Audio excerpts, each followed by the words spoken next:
Hey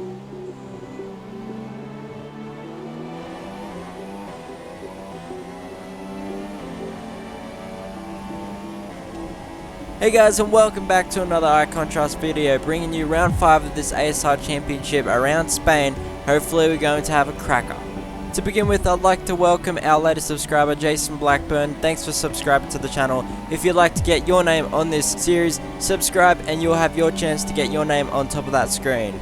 Now, without further ado, this is my qualifying lap. Now, I'm not sure how my pace was around here, but as we can see, we're going purple at the moment, so not doing too bad. This is sort of an ordinary track for me. I didn't think I was super strong at it, but I'll take anywhere inside the top 10 and I'll be happy with that. Only less than 30 seconds left in this session, so if we do not perform now, we will get forced down the ladder, but hopefully we don't make any mistakes and we can try and push ourselves somewhere near the top 5 if we are lucky. This track is also pretty harsh on tyre wear and fuel, so you're going to make sure you conserve your tyres along with the fuel, and then that way you'll have a successful race, maintaining the consistency around this highly demanding track. Easy to get caught out from the change of direction into this right-hander, easy to lose the back end and just spin out, but now we're going to brake into this left-hander going through the chicane, keeping it as tidy as possible before we go down the pit straight, get a nice exit into 5th, now 6th, open up the DRS, and hopefully that puts us somewhere higher. We are in 3rd place, so that's a pretty good place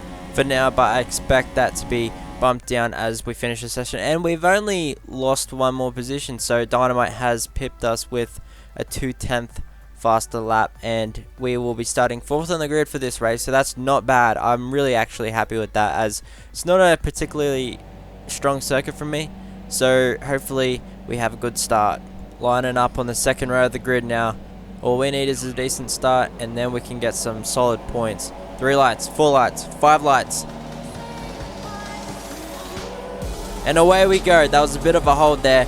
Quite an average start, a lot of wheel spin, as Oliver Kelly has made it a little bit worse of a start than us as we close onto the back of him, and he squeezes Dynamite, and now Maznat shoves his weight up the inside of both Dynamite and Oliver Kelly, and he manages to go around the outside of Oliver, who manages to almost spin, and we make a bit of contact there, and I get a lot of dirty air, lots of understeer. I can't turn in for this right-hander, and that's opened us up, so James H has gone up our inside, and now we have Denny Rick to worry about as we're going through this long right-hander. Hopefully we can hold around the outside, but once again we have that rear slipping out, and we can't do much about that apart from correcting the car, as Entei is now trying to make the move around the outside, but we're going to hold the inside line, so not much he can do about that. And now we've leaked a lot of positions from 4th place. We've got to try and make up all those positions to show our full potential, or else we have lost positions since the start of the race, and that's not exactly what I want to do. So now we've got Denny Rick right in front of us. Hopefully he doesn't hold us up like he did in China, and we'll try and dispatch of him as quickly as possible. And now we're going under the fly merit sign, braking hard for this left-hander. He's all over the back of James H. This 3rd sector is definitely one of the hardest to get right, as it's really tight and windy, and you have to get it precise or else you will get a poor exit for the pit straight, and that's exactly what you don't want to do in this stage of the race. So right now we have a bit of a mammoth task to come back into our starting position as we come through this fast right-hander to take us on the pit straight. And there's 2 cars off the grid. I'm not sure who that was. But James H must have been one of them, as I saw him on the top left corner of the screen. And that's Maznat as well. Both of our championship leaders are taken out of this race, but I think they're both able to carry on, but they will be starting at the back of the grid and working their way up through the pack, or else they will not be scoring any points. Now this would completely flip the championship on its head, as Wimpinator is leading the race, and he will definitely get a close on the gap to Wimpinator and James H as we're coming onto the back of Denny Rick on lap 4 now, as he is attacking Dynamite through every corner, lunging it up the inside of him now, managing to get side by side. I think he can hold on to the position, and Dynamite has to yield. Going onto the Rolex side, he will be trying to fight back through the chicane, gets a little bit squirrely, and he tries to make the move around the outside, but he ends up pulling back into the slipstream of Denny Rick, and he'll be having DRS going down this straight, as I am too, and now he's going around the outside of Denny Rick, as we're going to stay back and try to avoid any collision from these guys, as I didn't want to ruin my own race. And Denny Rick tries to shove it down the inside of the chicane, and now we've got front wing damage, and so LJB has overtaken us into P4, so that's really ruined our race. And I just got to take the hint now and just suggest that I don't go anywhere near Dynamite or Denny Rick within any race, because it just seems to end up in tears for me whenever I get close to them.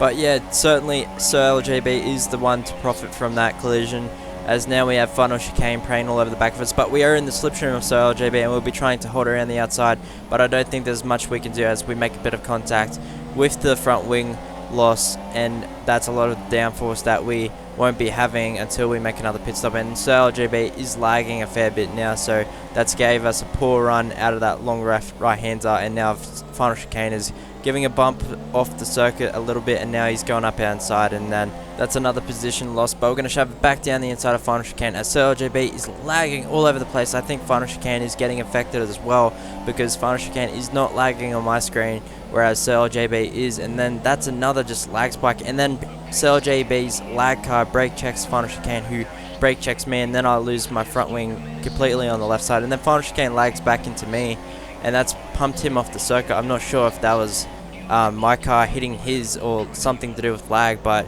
it's really unfortunate for him and myself as I lose my front wing even more.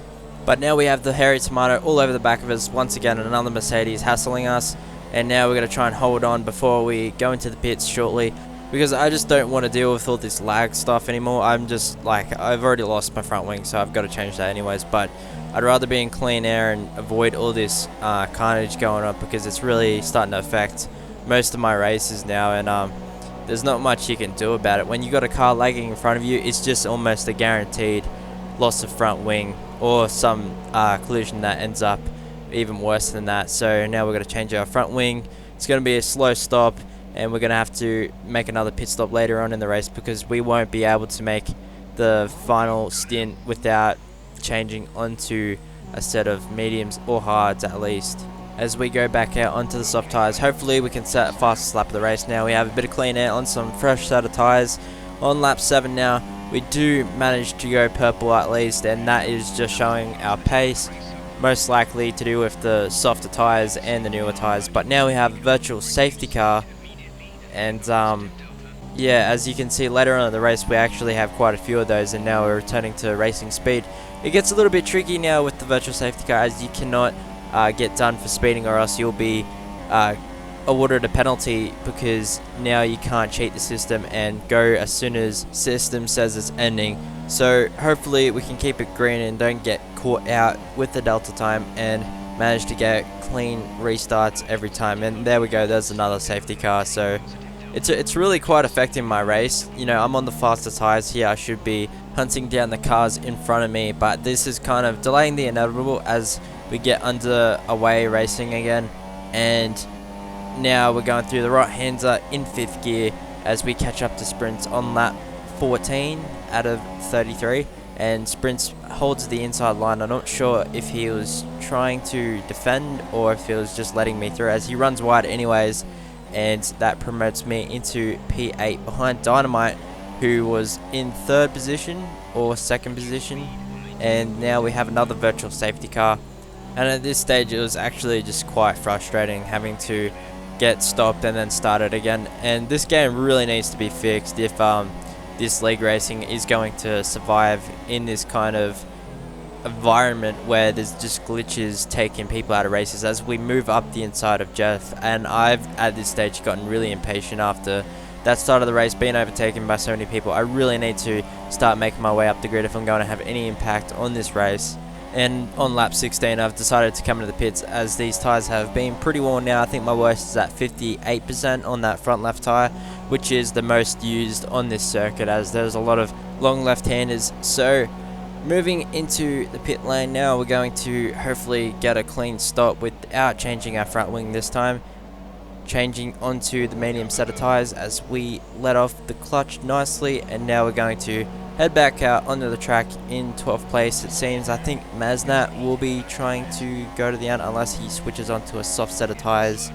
But once again, another virtual safety car. Now this is just beyond the point of like, what is with this game? It really, the Codemasters need to do something about this. I don't think I'm going to be able to make up all the ground if all these virtual safety cars just keep coming out, as we set the fastest lap of the race on lap 20. And now we're catching up to the back of Waffles a bit, who's on the harder set of tyres, and he makes a little bit of a poor exit on that chicane, and we're going to get a nice slipstream onto the back of that McLaren. who's not so quick down the straights. Luckily it's equal cars, and now we're going to pull out of the slipstream, make sure we don't lose our front wing due to that slight bit of lag. I think that's with everyone though. Moving up the inside into P9, Mazda in front of us now. I think he might be making a pit stop, I'm not sure, as we have another virtual safety car. Like, what is going on? I'm not sure. I'm not sure if these are actually being triggered or if it's just a glitch in the game. It's just becoming a bit of a joke right now as we catch up to the back of Sir LJB on the harder tyres as well. So we're doing pretty well. He's in 4th place, so if we overtake him, we'll be back to where we started once again. So that'll be mission accomplished if we manage to overtake him.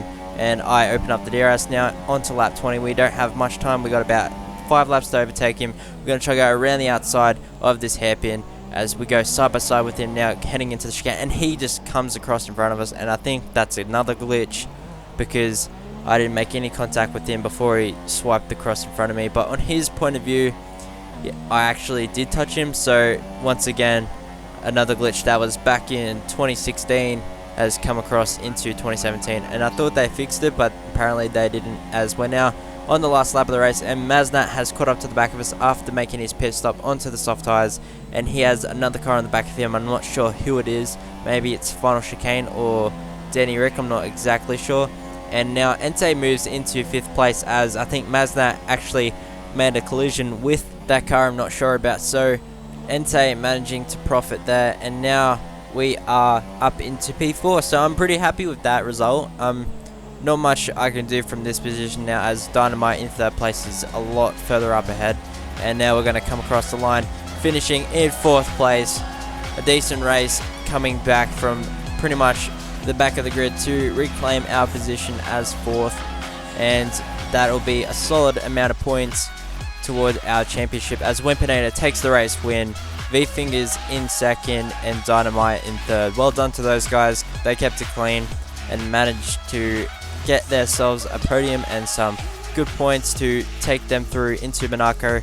And unfortunately, I will not be able to race in Monaco as I had uni exams at the time, so you will not be able to see that round. I will, however, bring up the championship standings after that Monaco race, and we'll see exactly where everyone stands after it.